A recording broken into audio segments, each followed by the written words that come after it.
Tucker Carlson, in Jordan Peterson fashion, gives his 3 rules for life, and I think you'll benefit from them. So we'll talk about them today on Indie Thinker.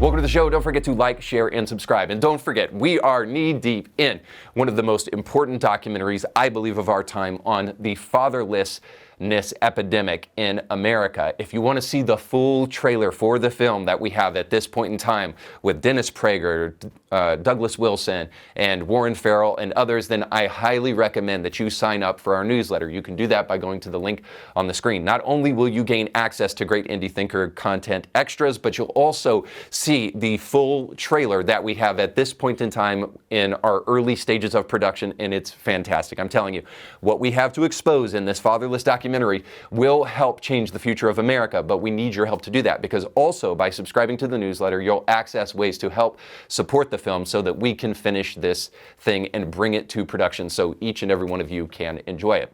So again, go to the link on the screen or go to the description of this podcast where you can find a way to subscribe to our newsletter where you'll gain access to the full trailer of Fatherless. When Jordan Peterson emerged on the scene, he did so in a Kathy Newman interview that was shared around the internet by tons and tons of people. For those who need a little bit of a refresher, here's what that interview sounded like. No, I'm not saying that. I actually haven't said that so far. You're saying it makes them miserable? No, I said that what was making them miserable was having weak partners. So you're saying women are just more sensible. They don't want that because it's not a nice life. I'm saying that's part of it, definitely. Right, so you're saying... Now, what Jordan Peterson did right there was simply notice something. He noticed the fact that this journalist, like many other journalists before her, was trying to rephrase his arguments to take the most negative position on those things that she possibly could. And in doing so was totally misrepresenting everything Jordan Peterson was saying. Now, this is a tactic that's been used by the media so much, and Jordan Peterson noticing it was a breath of fresh air.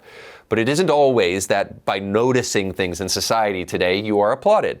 In fact, I as a Christian, if I simply notice the fact that castrating little boys in gender clinics probably isn't the best for them, since you can't change a person's biological sex no matter how much you chop on their bodies, and perhaps that young children should be able to make decisions that are life-changing when they finally get to the age where they can actually cognitively make those decisions, I will quickly be called a homophobe or a transphobe for noticing basic facts that 20 minutes ago everybody on the planet believed.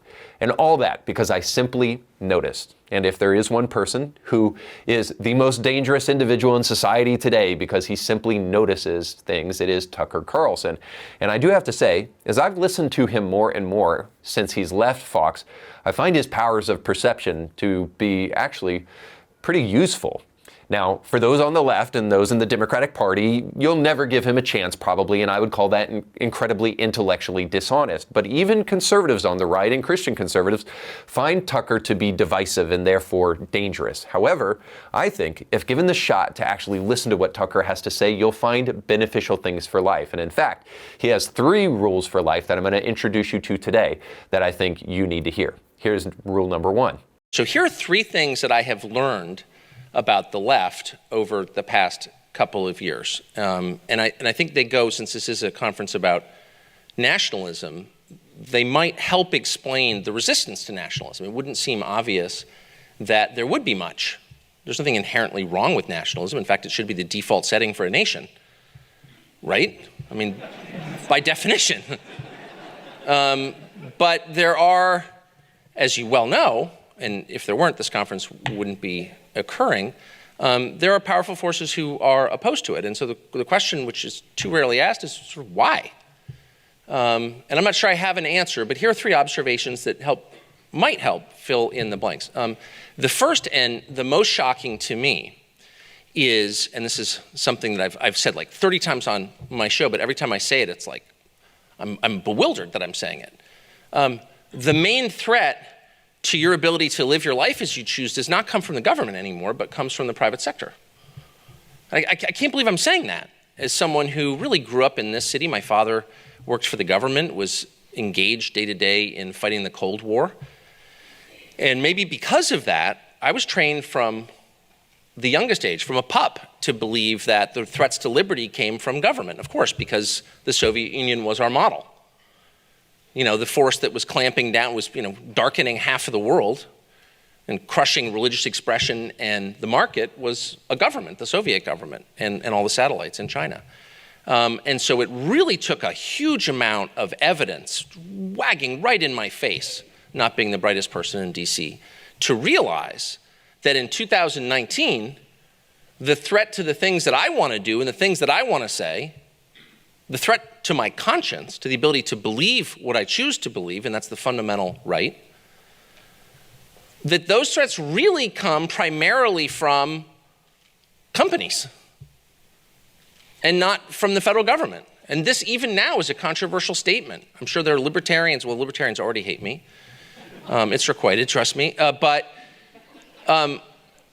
even non-libertarian conservatives almost can't form the words because they've been trained for so long not to believe that, but the evidence is absolutely overwhelming. And not just in sort of the small annoying ways, the fact that America's most popular cookie, the Oreo, now has, a statement of, gender politics on it. Well, I'm not joking. I would need reading glasses to read it, but apparently, since I'm 50, apparently all new Oreos have the question, what's your pronoun? So, this is the kind of story that cable news thrives on. It'll be like, oh, that's so annoying, they're so crazy. Take 3 steps back, what's actually happening? A large American company is committing a pretty brazen act of propaganda aimed at your kids. And the message is that the binary gender scheme, which we were taught in biology class in 7th grade, is no longer operative. This is basically a kind of profound statement against nature. And you have to kind of ask yourself, is the federal government doing that? No. Mondelez is doing that. Oreo is doing that. Multiply that times every Fortune 500 company in America, 500, and you have the state of play. The coercive, okay, so to which libertarians will say, well, if you don't like it, start your own Oreo company. Okay? I guess. And we can argue, or, go Nilla wafer or whatever. There's no sort of way to imprint messages on a Nilla wafer, get it, okay? But that's not really an operative option in a world of monopoly power. And I know that, I think Arthur Millick is speaking later on this, maybe Orrin Cass, but probably a bunch of people are going to address this in much deeper detail and much more capably than I'm going to now. But let me just say, you can't create your own Google. And if you have a company, and we do, through which all human information in English flows, through a choke point that, we can't control, there's no democratic way of controlling, you have the potential, well, first of all, you have more power vested in a smaller number of hands than at any time in American history, A. And that itself is ominous and should make all of us, cast aside any kind of ideology or theology or whatever, just look at that straight in the face. Are you comfortable with that? You shouldn't be. Of course you're not comfortable with it. It's terrifying. Let's stop lying to ourselves. It's awful, all right? And that's where we are. But think through for 5 minutes the potential risks, the threats from that, and they're really obvious.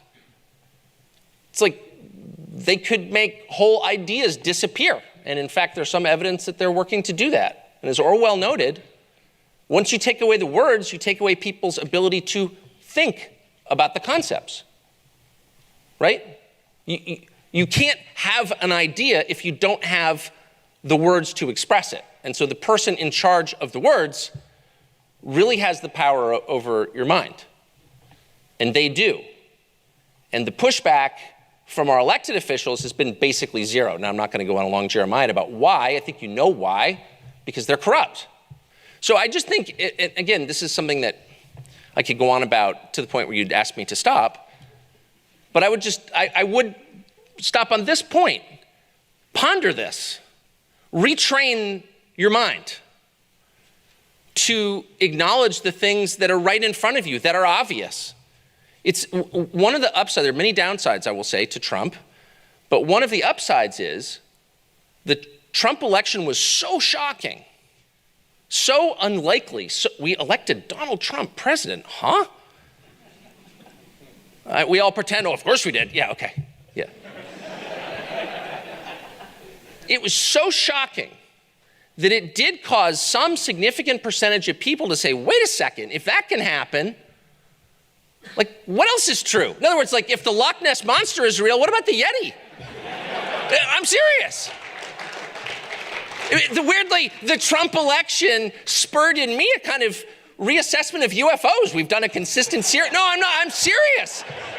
And it turns out, like, they're real. It had never occurred to me. I spent my entire life making fun of people who had unauthorized thoughts. I thought I was a free thinker. You know, as all, young people flatter themselves. Of course, almost all fascists are under 30, in case you haven't noticed. As especially true in the press corps. And they think of themselves as really sort of the cutting edge. I'm radical. And that's why if you think something you're not allowed to think, I'll punch you in the face. Right. Well, all young people, the truth is, are a kind of variety of that, including me. And the beauty of Trump was, once he showed up, you're like, okay. Well, so this happened, I guess I can think whatever I want. So maybe it's time to traipse up to the mental attic and see what's in storage. And what I realized was there was all this junk up there, moldering, that I'd assumed was still sort of fresh and bright and worth keeping. You really accumulate all kinds of ideas, most of which aren't actually ideas, they're just tics.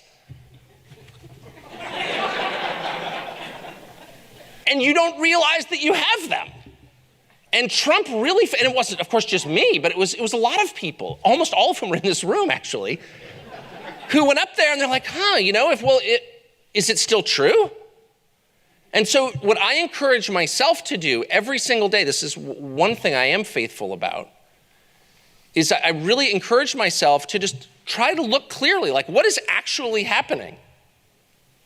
I mean, the forces of lying have definitely increased. So disregard all of it, put your earphones on to white noise, and just look around.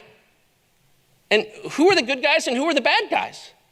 I'm serious. And a lot of the people we've been told are good guys are not at all. Actually, some of them are the worst guys. I'll let you figure out who.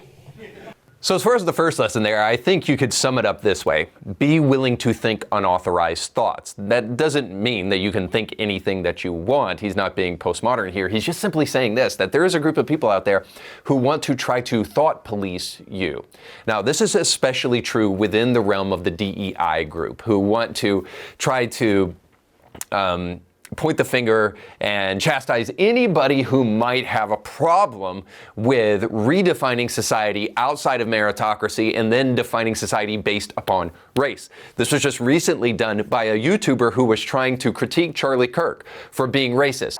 Now, this leads us to this salting Charlie Kirk. Reverse the roles there for a moment. So he's calling Charlie a cracker simply because Charlie is talking about how DEI disenfranchises people. Charlie says, I can't look at a black pilot and think to myself that he is the most qualified man for the position if DEI is hiring people simply on the basis of the color of people's skin and not truly taking into account the merit of their qualifications. Even if you do that slightly and the merit doesn't necessarily match up to a candidate that may be better that doesn't have that color skin. Suffice to say, Charlie's just simply saying that is what DEI has done to us, has caused us to have doubt and suspicion about the way things are being done corporately. And then this guy calls Charlie a cracker. So suffice to say, this is kind of going to sew into the next thing that we see here with the second rule. But what we see right now is this kind of extortive tactic to shame anybody that might disagree with the mainstream idea, or to thought police or to tone police people just simply because they might have a different opinion about something. Sure, I think we should hate racism in all of its forms. But by the way, Charlie wasn't, and this guy is. So if you're really going to hate it, you should hate what he just said. Let's go to the second rule. Sorry, I got carried away. Okay, so that's the first observation. The second observation I would make is, and I'll be short with this, but it's another one of my obsessions, is that it's all a kind of Freudian projection. Like, whatever they say you're doing is precisely what they're doing. And again, because I'm not a super genius, it took a long time to figure this out. And I really think Antifa was maybe the moment where I figured it out.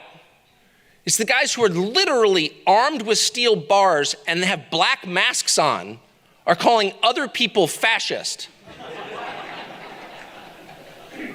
And I'm like, so of course you go immediately to the cliche, that's Orwellian. No, actually it's Freudian. It really is. The things I fear about myself, I transfer onto you. And once you understand that, it really is the Rosetta Stone for their behavior, amazingly. It's true for virtually everything. And if you're me, specifically me, the most bewildering of all is you're a racist. You're a racist, which it's like, I wake up, I open my door to get the paper. You're a racist. And I guess at this point, I probably just admit it. But I actually not. And I make the opposite, I make an affirmative case against racism like all the time on my show. Or for less race consciousness anyway. It's such a boring subject. It's such a dead end. It can't be fixed. It can't be changed. No, I'm serious. So it's not even that interesting. It's not interesting to me anyway. It's not the America that I grew up in. I'm not being self-righteous about it. I'm not saying I'm above nothing. Trust me. One of the things you realize as you age is that you really are pretty loathsome. As my father, this is vulgar, excuse me, my father, who is a genuinely wise man, I had dinner with him last night. He always used to say, when we were little, I mean like third grade, my brother, Amit, always say, boys, the root of all wisdom is knowing what an asshole you are. Gee, Pop! He would always say that. And it was only in middle age that I realized totally how true that was. So I'm not getting up and be like, I'm really not a racist. Okay, please spare me. What I'm just saying is it's amazing that the people who are so focused on the subject of race are the ones who are denouncing everyone else as racist. And then you realize it's not amazing, because it's true of literally everything they say. Because it's not actually a matter of trying to convince you of their program.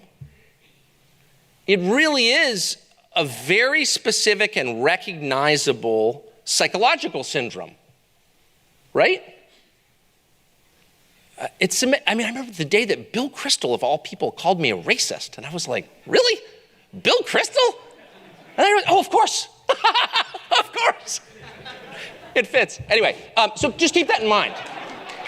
James Lindsay calls this the law of woke projection, the iron law of woke projection. In other words, there is just no way around it. This is something that they always do. If you come away thinking, how is this true? How can people believe what this individual is actually saying? It doesn't make any sense. Apply the iron law of woke projection and understand that they are accusing you of doing the very thing that they are doing. This is especially true in the case of abortion. So when you see signs of people holding like bloody coat hangers at pro-life rallies and saying, keep your hands off my ovaries, and you're murdering people because of your pro-life views, you can rest assured that these individuals are either deceitful or just incredibly ignorant, because the pro-life person, it's in the name, is actually standing up for the unborn. So we're the ones standing up for life. By the way, you should know, the Guttmacher Institute has already had to come out and talk about their findings about back alley abortions and tell the public long ago, but the damage was already done and people still hang on to this nonsense. They had to say that they were lying about back alley abortions and all that kind of thing. The truth is that if you stop people from murdering babies, guess what happens? More people live, more women live, and everything else to the contrary is just simply a scare tactic. Whether it's talking about back alley abortions or sepsis or any of this other stuff that medical science actually has answers for, follow the science. All of this is woke projection. They are the murderers, but they want to paint you as the murderer because they cannot grapple morally with the reprehensible stance that abortion actually is. So they have to accuse you of being the murderer rather than finding a mirror. All right, let's go to the third law. And then I guess the last point I would make, which is worth brooding about, is that, and I don't want to believe this, and by the way, I hope I'm wrong, and perhaps I am. But from where I stand right now, it seems pretty clear to me that they're not interested in peaceful coexistence. And by temperament, I just reject that. I really am liberal. I'm literally an Episcopalian. Still practicing, amazingly. But I am liberal by temperament. It would never occur to me to choose my friends by their political beliefs. It would just never occur to me, ever. Nor would it ever occur to me to try to control someone. As much as I despise libertarians, and I really, really do, I mean that. I also kind of am one. I mean, I am functionally in a lot of ways libertarian. I'm just not that interested in other people doing their weird thing. Go crazy. It's just how I feel. I probably shouldn't feel that way, but I do. They don't feel that way. They don't. So if you were, and someday I'm going to do this if I have time. It'd be interesting to go down to like the most remote county in Alabama and interview just a cross-section of people at the Hardys, just 25 people, and ask them what they think of the personal sexual practices of the residents of Williamsburg, Brooklyn, and B, how often they think of it. How much of your disk space does this occupy? How many hours a week, estimated, do you spend seething about what they're doing in the sack? 1,500 miles from here. And I'm pretty sure you would find right around 0 people would even understand the question. It just wouldn't compute. Brooklyn, huh? I don't know. Probably something weird, right? Yep, something weird, for sure. All right. That's in New York City, right? Yep, well, there you go. Would you like to pass a law to prevent them from doing that weird stuff? Huh? Who are you anyway? No. And I mean all of them elders at the local Antioch Baptist Church. I mean, evangelicals 100%. And they would tell you no. And then, of course, you know the second half. Go to Williamsburg. And what do you think of the people of, Dothan County, Alabama? You know that over 50% of them are against gay marriage? What? I was just thinking about that this morning. We should kill them.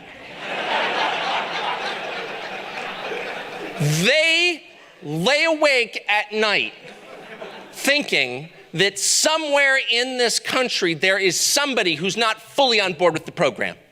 And by on board with the program, I don't just mean is disobeying. I don't mean a county clerk is refusing to sign a marriage certificate. That's a real argument. I get it, no matter what side you're on. No, they mean someone who, in his heart secretly, is traipsing down to the basement after dinner and communicating by shortwave with someone else who disagrees. And that's unacceptable. And we're gonna root that person out, and we're gonna fix that person. In fact, you know what we're gonna do? We're gonna re-educate that person. Yes, these impulses are universal. Yes, they are. There's a reason that happened. Because this is an evangelical faith, is what I'm saying. The progressive faith is an evangelical faith. It's a proselytizing faith. And that's exactly what it is. And of course, and you know why. I can see there are religious people in this. Of course you know why. Because you can't, you can remove religion, but you can't remove the religious impulse. Because it's inborn, it's innate. It can't be taken out. So it'll just be redirected to something even. Do you think the resurrection's implausible? Let me tell you about woke politics. Not only is it way more destructive, it's like 100% dumber, okay? But that's what it is. It's just a replacement, obviously. But we should keep that in mind. And by we, I'm not even sure who I'm talking about. I don't know. And I hope if this conference accomplishes anything, it's to explain what it means to be conservative or nationalist. I don't even know. I've lost track. But whatever they're for, I'm against that. That's kind of how I'm thinking of it right now. I'm absolutely against that. And I'm also, and I'll stop with this, I'm also prone, and I bet many of you are the same, I'm prone to lie to myself about it. And I just want to be absolutely clear, because I know there's a TV camera there. I want to be really clear. I'm still for living with people I disagree with. I will always be for that. I will always be for pluralism. I will always be for intellectual diversity. Always. I'll always be happy to have dinner with someone who doesn't share my views. My only point is, and that will never change, I will not allow that to change, because I think you become something less than you should be. And this final law about leftism being a religion, I think, is pretty interesting.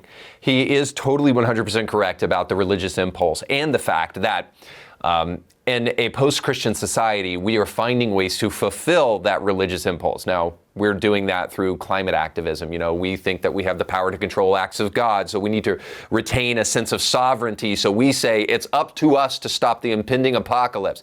It's in our power to make sure that we control acts of God. Why? Because ultimately they believe that they are God, and the leftism is, in a sense, a religion in that it is dogmatic. But the only clarification that I might add here is that I hear this a lot.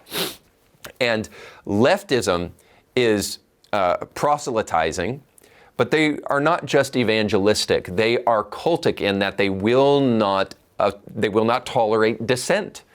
Now, I might say, hey, if you don't believe as I believe, sure, hell is the ultimate conclusion for you. But I'm not going to say you have to believe what I believe.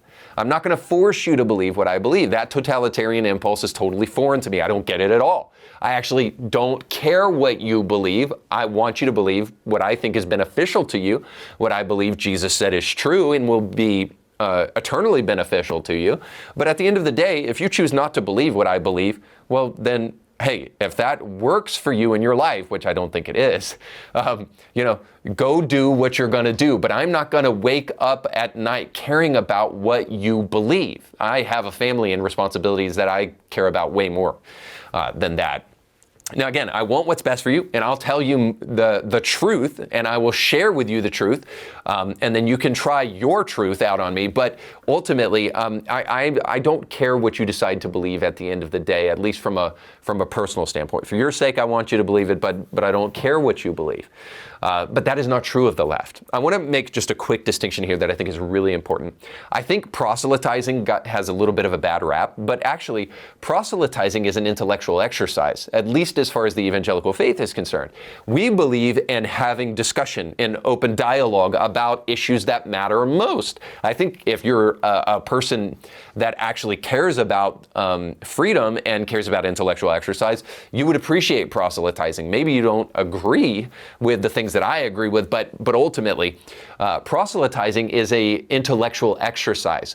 What the left does is totally different. What they do is they take active measures, and this is what they actually call it. And what they will do is that they will, because they are totalitarians, they will try to force you to believe what they believe. Now, in a limited fashion, you can see this at the border in Texas, as Texas is trying to stand up for their sovereignty and protect their borders from ways in which they are being terrorized by crime, and their hospitals are being overrun and all sorts of other things. They're simply trying to stop that from happening, and the federal government is forcing them to make that happen, right? This is where the Greg Abbott thing is, and you can think what you want to about this, but he is simply retaliating using their tactics when he sends migrants to Chicago and New York City and the like. He's simply saying, hey guys, I want you to experience this so that you'll understand what you're doing to us all the time.